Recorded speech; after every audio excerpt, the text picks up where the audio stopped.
Welcome to Everything EFL podcast. My name's Erin O'Byrne and I absolutely love sharing my knowledge with you, my darling teacher, and helping you build not only community but your students' confidence. I truly believe that a positive frame of mind is essential for your students to learn. There's also a bunch of other teachy stuff thrown in for good measure too. Are you ready? Let's go! So my guest today is an online teacher trainer who founded TEFL Horizons, which provides resources for English teachers, Shannon Felt. Welcome to Everything EFL. Thank you so much, Erin, and thank you for having me. I'm happy to be here. Good. How are you today? Doing well, thanks. Yeah, it's a nice sunny day in Columbus, Ohio, so it's good. How are you? Yeah, it's sunny. It's not bad. I mean, it's so changeable here. It could be cloudy in the morning and sunny it was lashing down this morning. Nice and sunny this afternoon. It's typical Irish weather. Okay, so I've brought you on today because we're going to chat about the CELTA a little bit. Now, you are a CELTA teacher. CELTA trainer, yeah. So not a CELTA certified I am a CELTA certified teacher, but I also train on the CELTA course. Yes. Yeah. Okay. So can you cast your mind back to when you did your CELTA? What was your experience of it? So my personal experience on the CELTA course as a CELTA candidate was actually pretty positive. But I realize now, after training so many candidates, that there were some factors at play that helped make it more positive. It definitely felt intense, very, very intense, more so than I expected. I worked all through my college days, right? So I applied for the CELTA fully thinking that I could work as well during the course.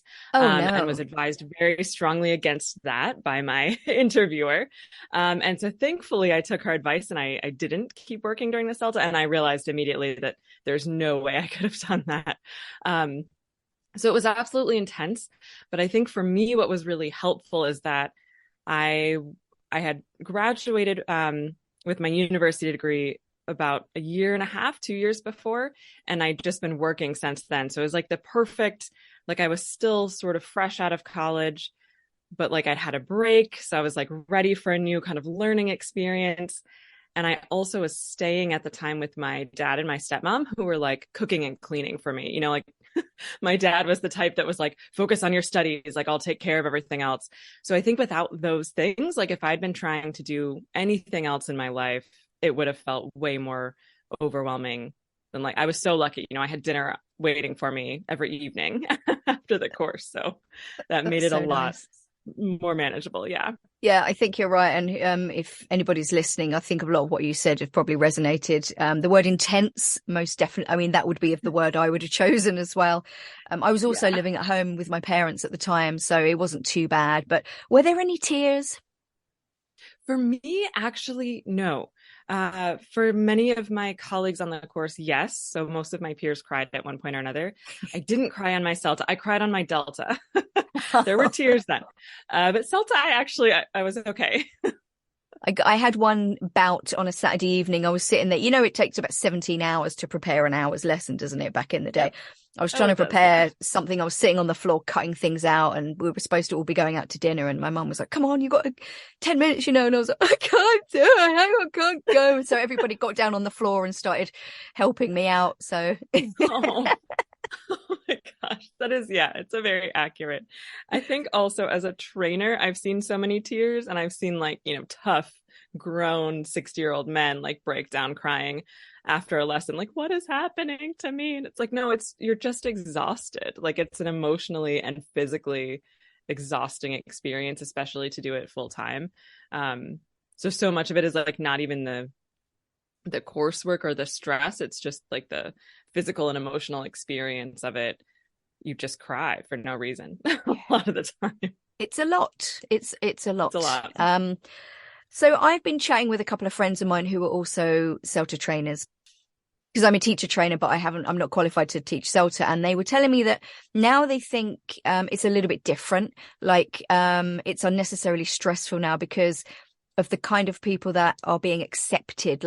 Back in the day, you had to be over 18, you had to have learnt a language, and you had to have a degree. And now all that's gone. So a lot of trainees now are having problems actually coping with the course What do you think about that? I would say that's pretty accurate. I think the level of intensity and whether or not that's actually necessary has been a topic of discussion among trainers for a long time of like, I understand why it started that way.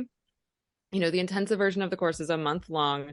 It's essentially like a 9 to 5 schedule, but as you well know, there are hours and hours and hours of preparation that go into, before every day on the course. So they estimate that it's about 120 hours, I believe, of like in face-to-face coursework time, but they say that you should plan for an additional 120 hours of work that you're doing outside of the actual class time.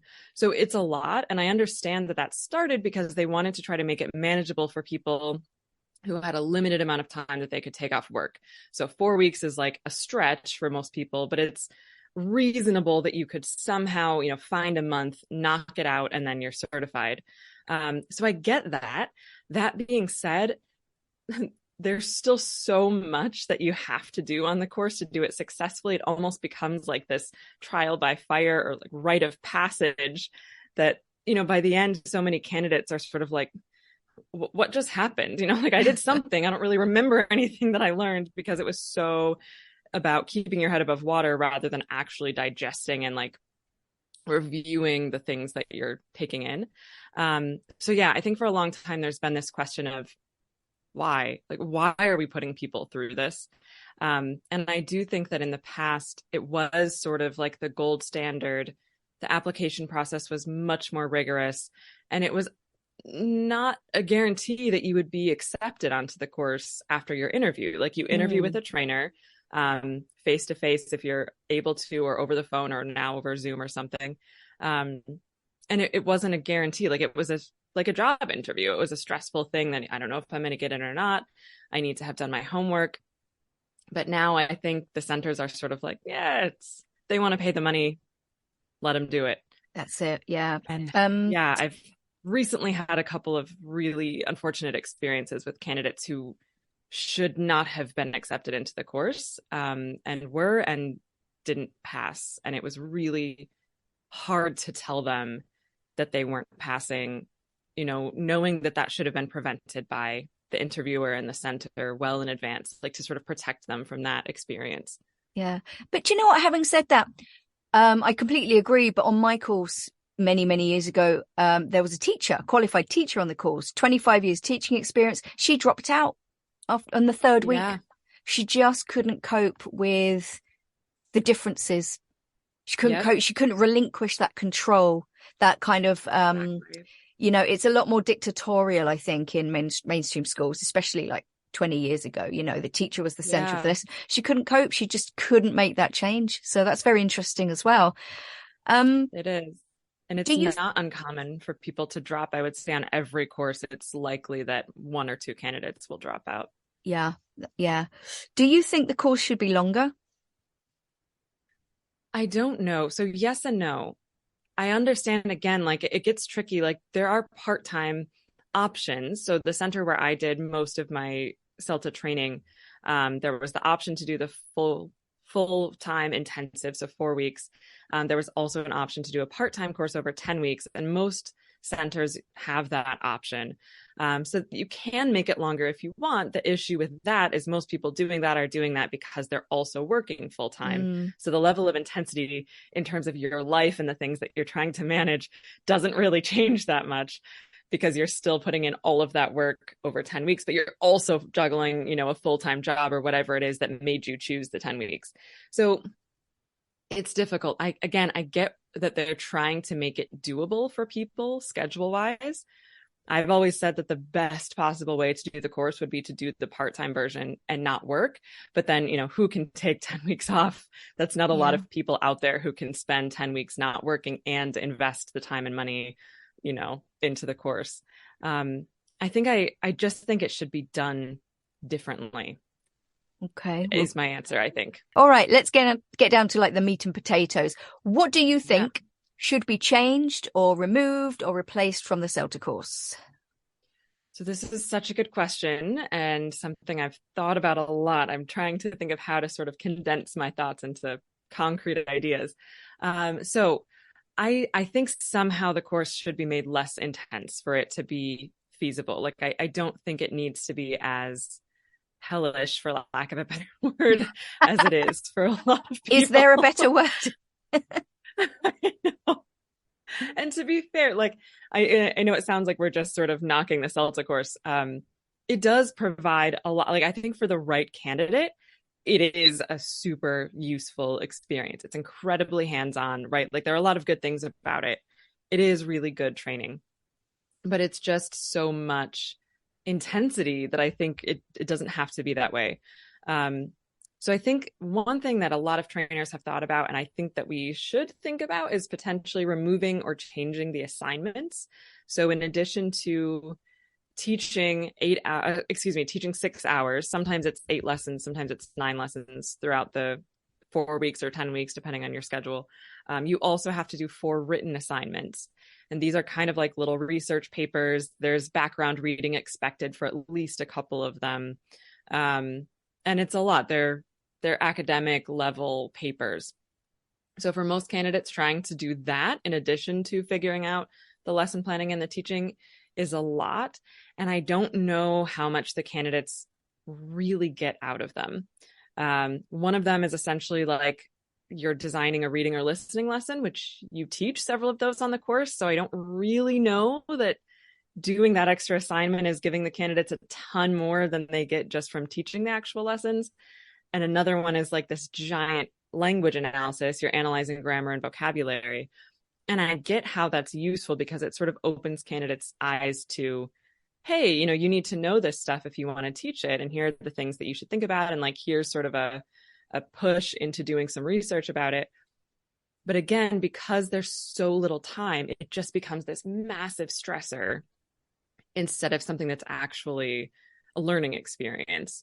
And so I just feel like there's got to be a better way to help candidates, I don't know, maybe a workshop on like, if we need to know how to analyze these verb tenses, where do we look and how do we find that? And that something needs to be more guided about the assignments rather than just, here's this big scary thing, go and figure it out.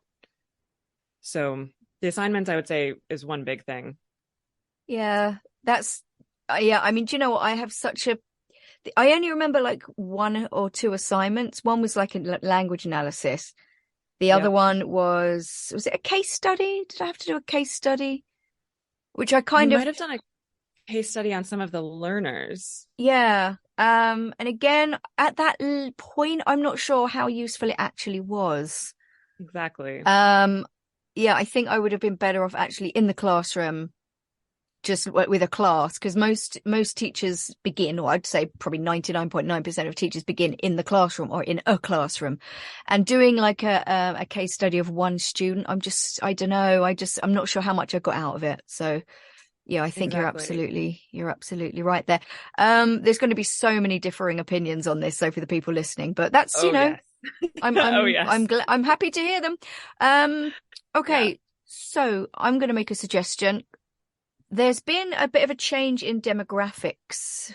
There are a lot more, for example, immigrants. There are a lot more asylum seekers and refugees. It might just be for want of a better word, trend.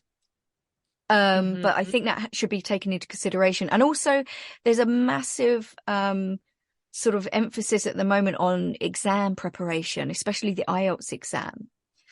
Now, I don't know if there's any room for that sort of exam prep style something in CELTA. What do you think? Yes, that would be another big thing that I've thought about changing. So I think, to sum up my opinion in a nutshell, and this is also, I'm sure, going to be controversial, I think that CELTA is kind of caught in this weird limbo between wanting to be practical and theoretical.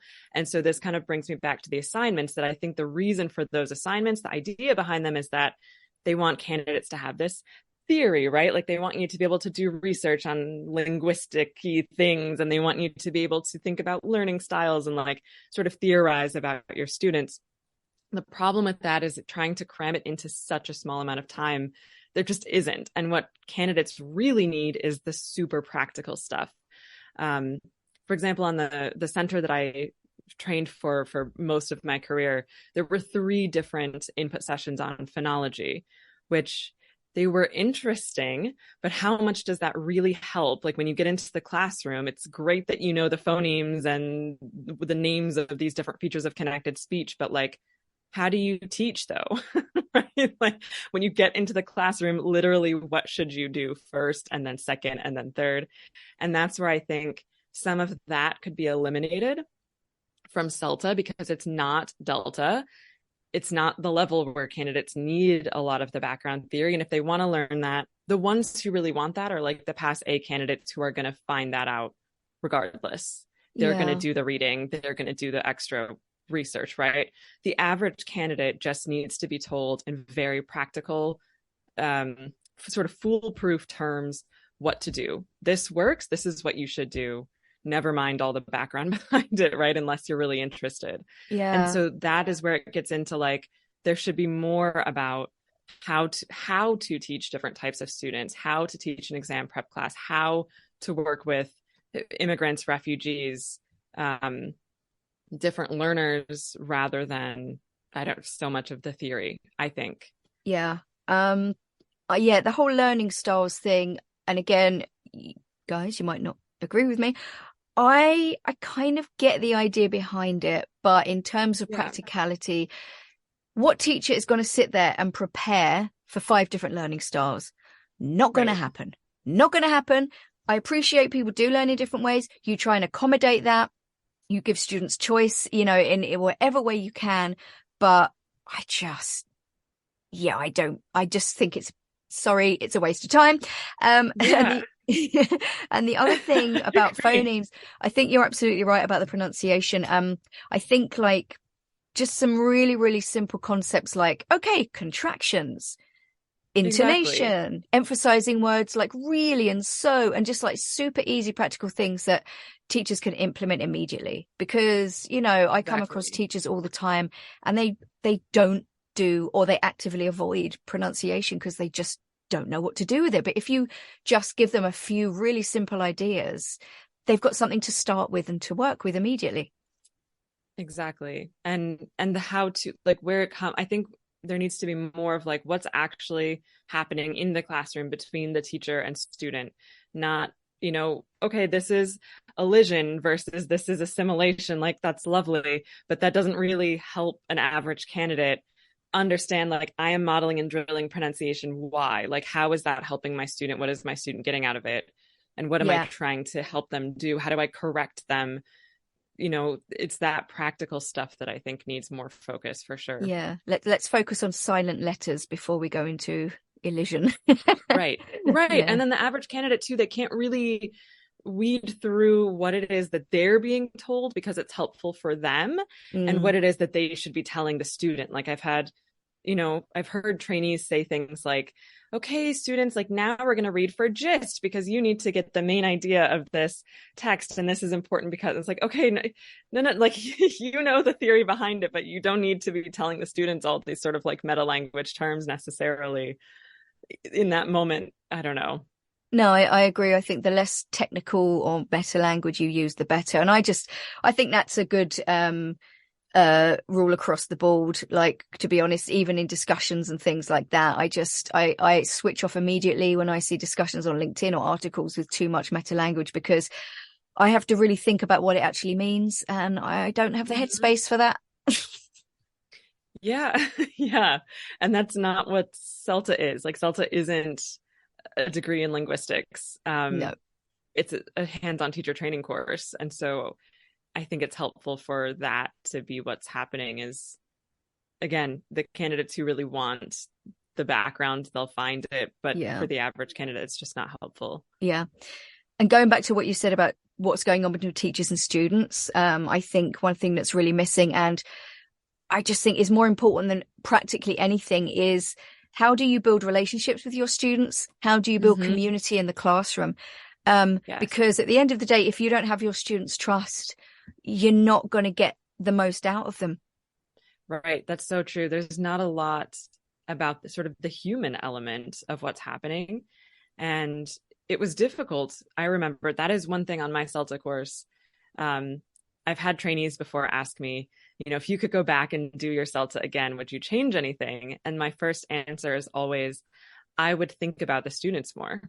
And I did well on my CELTA course. And as I said, for me, it wasn't a super stressful experience, but I was occupied enough trying to check all the boxes in my head of, what I need to do to have this be a good lesson, that I often didn't really think about the human experience that my students were having. And I wish I had the capacity to spend sort of more time, like getting to know, just like enjoying, like living in the moment of, wow, this person's from Argentina and this person's from Iran. And like, here we are together in the same space, having this shared experience. I didn't really start to feel that until I was into my own teaching career. Yeah.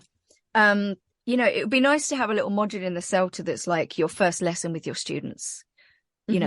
How can you get to know them? How can they get to know each other? And how, in future lessons, how can you get them to share information with each other and sort of promote that kind of positive cooperative mindset in class? Because I think, like I said, I think that's more important than actually delivering your content, because that will directly influence how you deliver your content and how that content is received. Right. Which obviously the content part is still extremely important, but without that foundation with your students, it's going to be difficult for you to connect with them. Yeah. And I'm also very big on, students communicating with each other as well, and, providing students with the language to communicate with each other. I think that's a really important thing that needs to be raised as well, because it shouldn't just be student, teacher, teacher, student. That should not be the dynamic at all.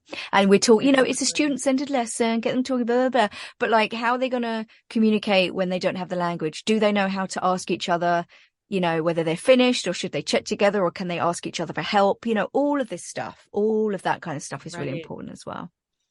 Right. And there isn't much of an emphasis on functional language. There is functional language that's included in the CELTA course, and most candidates teach at least one functional language lesson, but sometimes they don't. But I think that's something, from what I remember from my CELTA course and from the way the course schedule was sort of set for us when we were CELTA trainers at the center where I worked, there's a lot of focus on teaching receptive skills, reading and listening, and a lot less focus on teaching things like functional language and speaking fluency. And I think that would be really helpful as well. Like, that's getting into what's more practical for the students.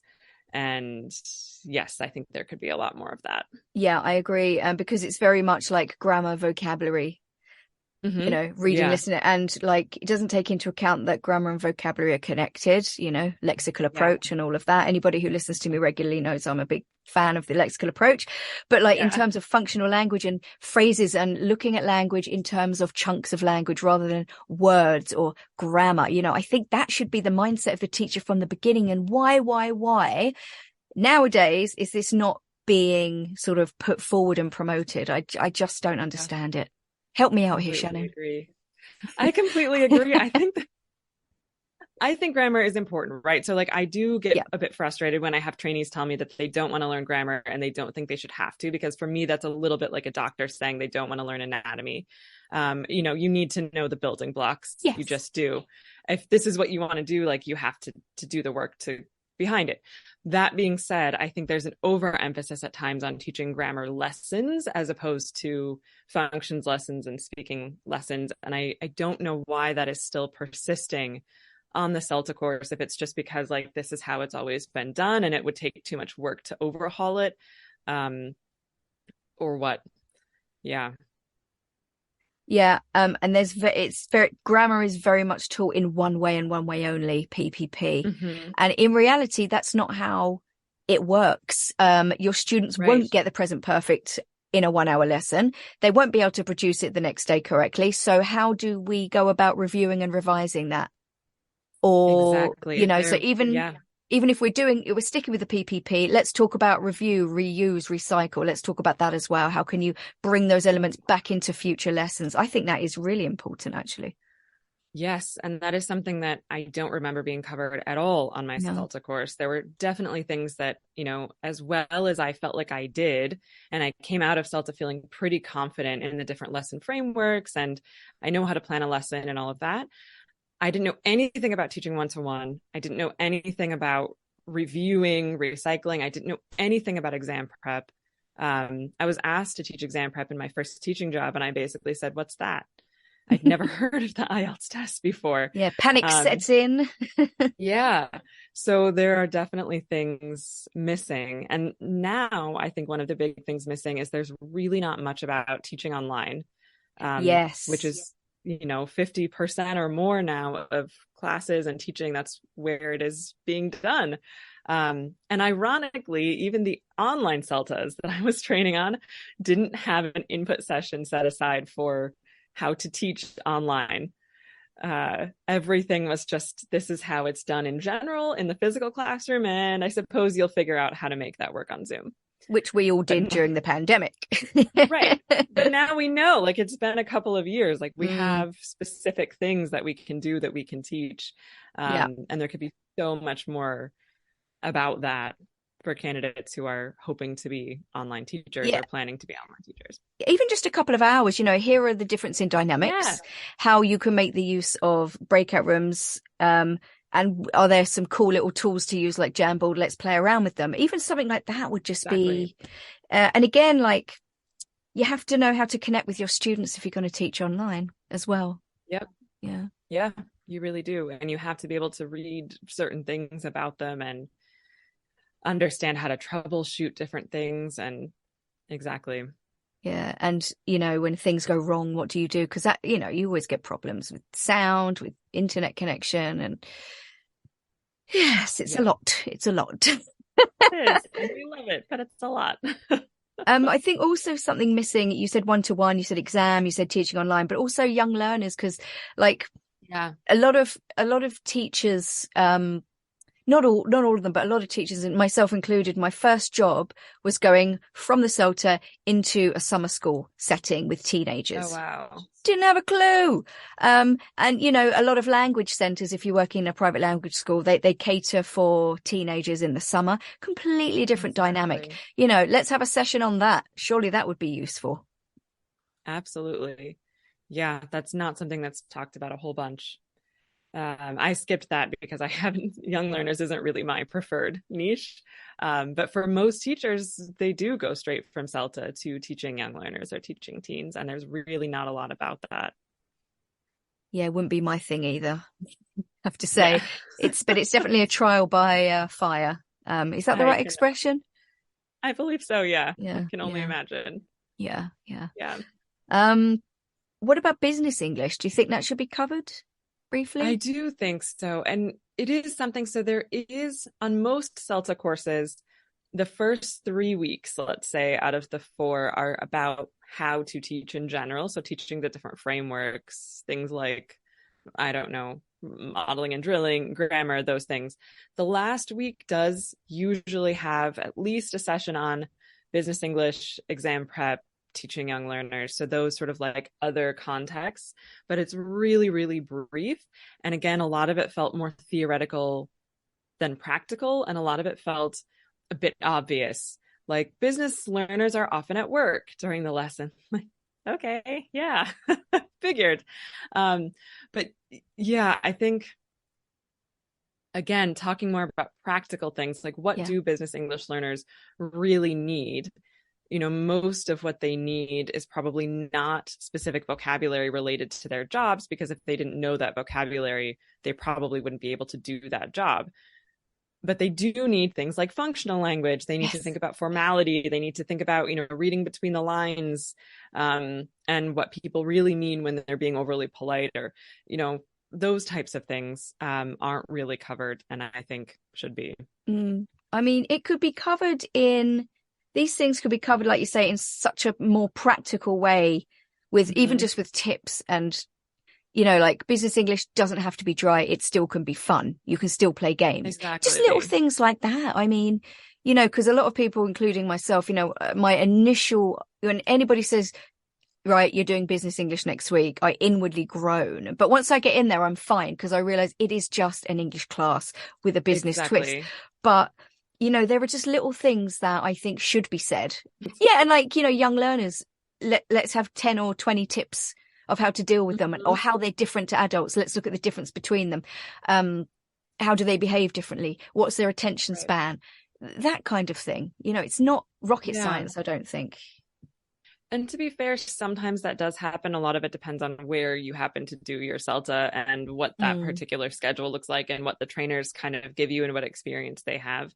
But it can be hit or miss, definitely. Is there anything else you think is missing or should be included? Or I think my final sort of thought about CELTA is just, I've been thinking about this a lot lately.